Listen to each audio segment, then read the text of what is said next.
Hi again, here I am. I'm still on the Isle of Wight. I'm here with my mummy. And yes, today I'm going to be reading pages 30 to 40 from Becoming the Oracle. So here we go. And we left off yesterday where the king was meeting the Oracle of Delphi. Question was the only word that she uttered that could be understood. The king announced himself. "It is I, king of all Greece," and asked, "My enemy amasses outside of Athens. Should I wage war with them? And what will be the outcome?" Ariadne nearly fell from her stool as the spasms took hold of her body, arching her back, her head thrown back, and her hair flying wildly as her incantations grew louder, and groaning in pain and ecstasy, she replied, "You will fight and destroy a great empire." She screamed as she fainted from the fumes and fell to the floor. The king was happy. He felt sure this was a sign from the gods that he would win this battle.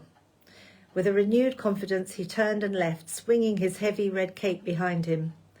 Onwards to Athens, wondrous news. He shall defeat these marauders once and for all, and then he could get back to enjoying a peaceful life again with his queen and his concubines. The temple guards watched him leave and ran inside to help the oracle. Was she dead? They lifted her limp body from the floor. This was how many an oracle had met her end, as the noxious fumes consumed them. As they lifted her head, her eyelids fluttered and her spirit re-entered her body. They carried her to an antechamber and laid her on red velvet cushions and gave her water and time to relax and recover. It had taken a lot out of her to channel the gods for the king. Her body was spent of energy and she fell into a deep sleep. As sun set on another glorious hot day, Dionysus sat around the camp with his men, chatting, drinking and laughing. They were planning the strategy for their army's advance on Athens. His jolly mood hid a brutal nature. A man had to fight to the death many times. It hardened his face like flint in battle. However, he knew that camaraderie and drunken storytelling kept the morale of the men, especially before a big battle. Many would never return, and this was their last supper. Dionysus had had a tough childhood. He was once a slave who had fought his way to his own freedom through becoming a gladiator. He had killed so many that he had long ago lost count of those slain souls. Even at 23 years old, he became a compelling and feared leader of his men. His long flowing mane and bronze muscular physique emulated Zeus. That many young maiden had sworn to win his heart, but his heart was like a stone that no one could penetrate. Love to him was a dangerous distraction. He who had such a singular goal in mind. He had battled against the hardest and won. He wanted to conquer Greece one day and be crowned king, so everyone would know and respect his name. Both ruthless and determined, he would stop at nothing to achieve his goal. A hazy sun rose over the massing troops, each one with a fire in his heart. Today was the day of reckoning. Word came that the king had visited Delphi and was happy with what she had told him. Damn them. He would slaughter the lot of them too. Dionysus had an efficient battle-hardened army. His men and people wanted freedom from the difficult life they endured under the present king's reign. There was disquiet among the people. They were looking for change, and he had the power and charisma to lead them. He had spent weeks amassing, fighting and marching from the provinces towards Athens. Now he would attack early morning just as dawn was breaking. Theseus was his right-hand man, blonde and bronzed with also an ex-gladiator. They were both glad they had never been drawn to fight against each other. That would have been the death of both their souls. They had such a deep connection that must have been born long, long ago, before this lifetime. Dionysus called him over. "My brother," Today will be a tremendous victory, and you will have anything you desire. Just make it through safe, and we can enjoy the spoils of this war together." Theseus smiled and bear-hugged his adopted brother. "This we will, with the blessings of the gods." Dionysus told him of the oracle, that the king had been pleased with her answer. It was niggling him in the back of his mind. The oracle was seen as the most powerful seer in all the land, her magic and wisdom highly sought after. Maybe the king has misunderstood what she had told him, as the oracle was known to speak in a cryptic language and riddles, so the questioner would have to work hard for his or her answer. No matter what she had told him, he was confident in his army and knew that they would have the victory deep in his heart. Across the Mediterranean Sea at Carthage, another warrior, Pygmalion, and his army had secretly set sail under cover of darkness for Greece. Unbeknownst to the king or Dionysus, the Carthaginians practice an alternative religion. They worship the goddess Tanit and their god Baal. Pygmalion had also heard through his spies that what the oracle had told the king. His eyes glinted and he laughed to himself. His sadistic, tyrannical sense of humour would be expressed this very day with a very strong message to the Greeks, and all they held sacred. He was looking to expand his empire, a cruel man who would stop at nothing for money and power, who had previously killed his own brother-in-law to gain control of his Carthage and stolen the joint power from his sister Dido, who later had committed suicide because of him. His sister had always been doted on by his parents since they were children. His jealousy had fueled his hatred of women. He had previously raped and killed many women, lovers, prostitutes and enemies. Each time he did it, he felt good. He couldn't explain that shiver of excitement and satisfaction, that relief it brought him, which was fine until the urge built again in his psyche like a cruel god who required feminine blood to be appeased. He laughed to himself. How ironic that he, like all Carthaginians, should worship a goddess. So far the sacrifice of women had fueled his bloodlust. He would always inform his soldiers when conquering foreign lands to always round up the attractive young women, and after they had their fun with them, he would turn them over to him for his own evil pleasures of torturing and killing them in the most gruesome of ways that his demons saw fit. He could feel the craving welling in his stomach, a warped sexual excitement that fanned the flames of his demon. Silently, they beached their boats before dawn at the base of Mount Parnassus. Like silent, stealthy assassins, the army ascended the mountain. Ariadne woke from a nightmare. She had visions of blood, rivers of blood running, and the sounds of screaming. She shivered, even though the breeze was warm, blowing through her living quarters. The sun was just rising. She sat up. Something was wrong, terribly wrong. Deep down she knew what was coming. But as much as she tried, she couldn't see clearly what it was all about. The only reason she could think of was that it must be something to do with her. She always had great difficulty when trying to see her own future, but surrendered knowing it to be part of her destiny. Her subconscious and ego almost always got in the way, but the nightmare was a warning. She jumped up, out of bed, and pulled on the linen toga and made for the door. Just as she opened the door, a man sprang out and grabbed her.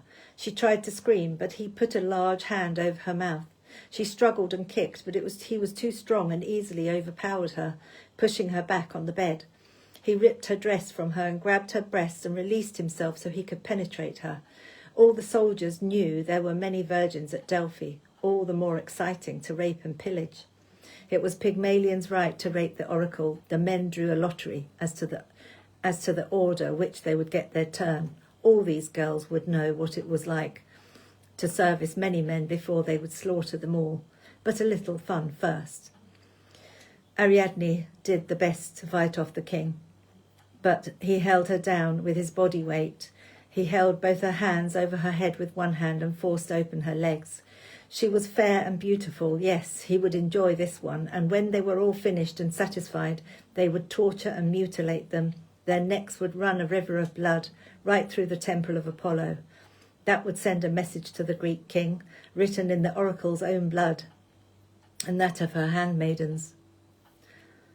She struggled under his heavy body weight, but there was no escape. He roughly penetrated her, ripping through her virginity. She screamed a loud, blood-curdling scream, and he bit down on her face, leaving his teeth marks bleeding through her young, beautiful skin. She was crying and pleading for her life, which fueled his sadistic excitement.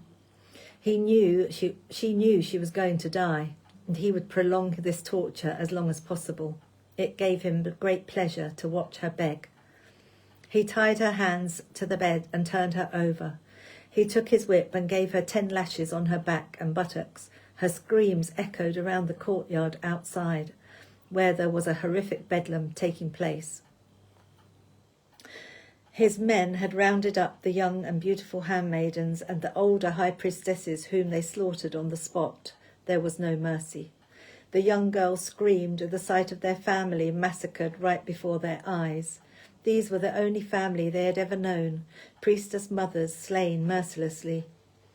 There were more than 20 bodies piling up, spilling blood in a large, treacherous pool that trickled by the feet of the horrified virgins who had been tied together and forced to watch this unspeakable, terrible nightmare unfold in front of them.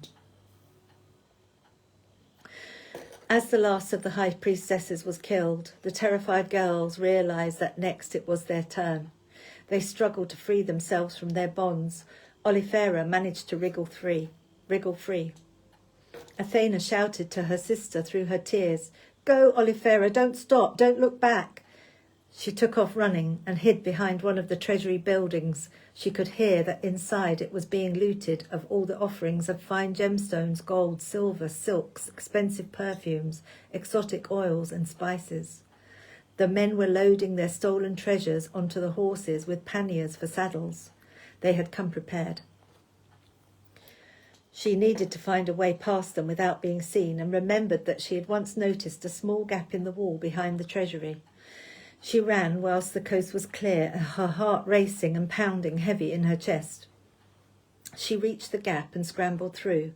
Choking back tears and sobs, she squeezed herself between the building and the wall and scraped as far along as she could out of sight. Frozen with fear, she blacked out, her whole being overwhelmed with the enormity of what had happened. Luckily, she was shielded in her hiding place, out of sight. Ariadne's torture had only just begun, her body numb yet stinging at all at the same time. Pygmalion hadn't done with her yet and raped her a second time, this time in all her orifices. She had resigned herself to this degradation. She knew she would die today. Let him just hurry up and kill her. Maybe then some of the others could escape in the midst of the maelstrom. Her spirit lifted out of her body, and she looked down upon the scene below her, as if her spirit had already left the body. There she felt nothing but peace and tranquillity. The other world was beckoning, and she was preparing to leave for good. But he would not allow it, such an evil man, to keep her teetering on the edge of life and death for his own sadistic pleasures. He would use her till he was spent. The open wounds of her lash marks oozed blood and plasma, and the sight of her being dragged naked in front of the horrified girls defeated all of their last hopes.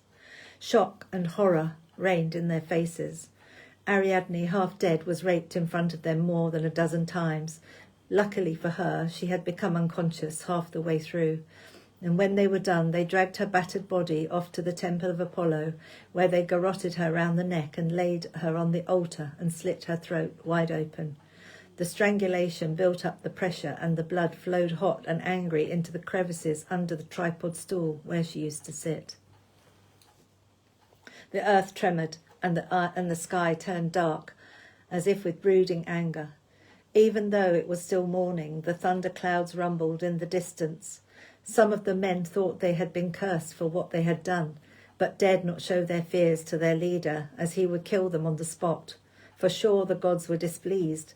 Their their beloved oracle lay dead, battered, bruised, almost decapitated, and sapped dry of all her vital body fluids.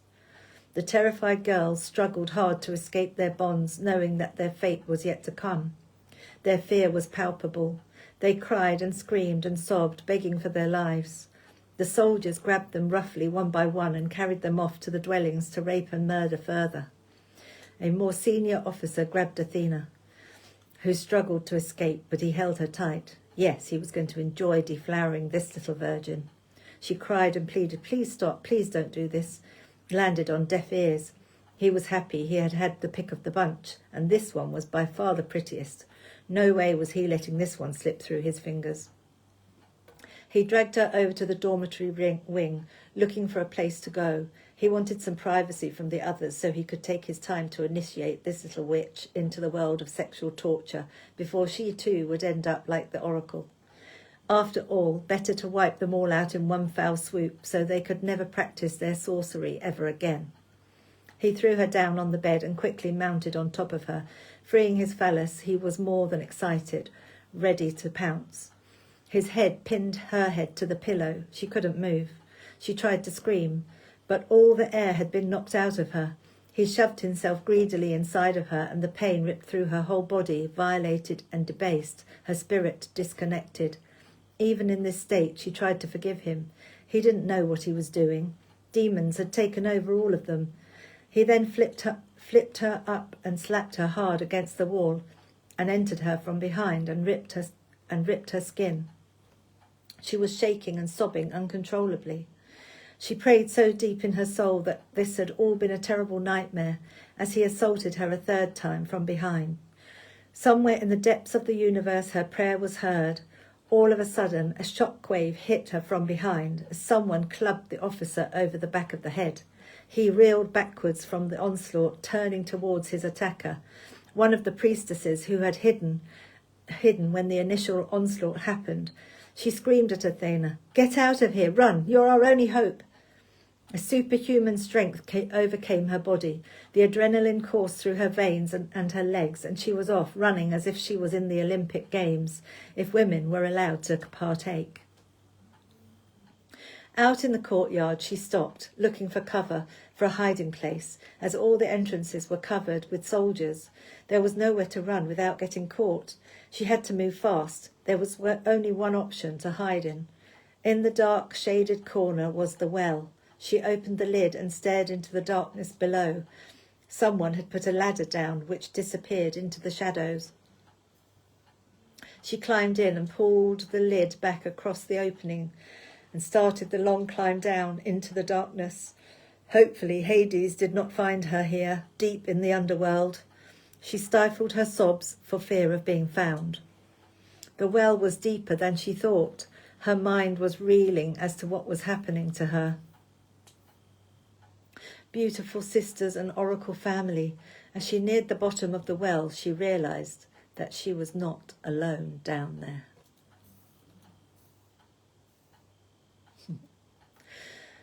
The majority of the girls had been gang raped. They dragged them sobbing and screaming to the temple, where they slit their throats one by one, to add to the crimson river of death that flowed into the chasm below the oracle's tripod. Xenia was the last one to be killed.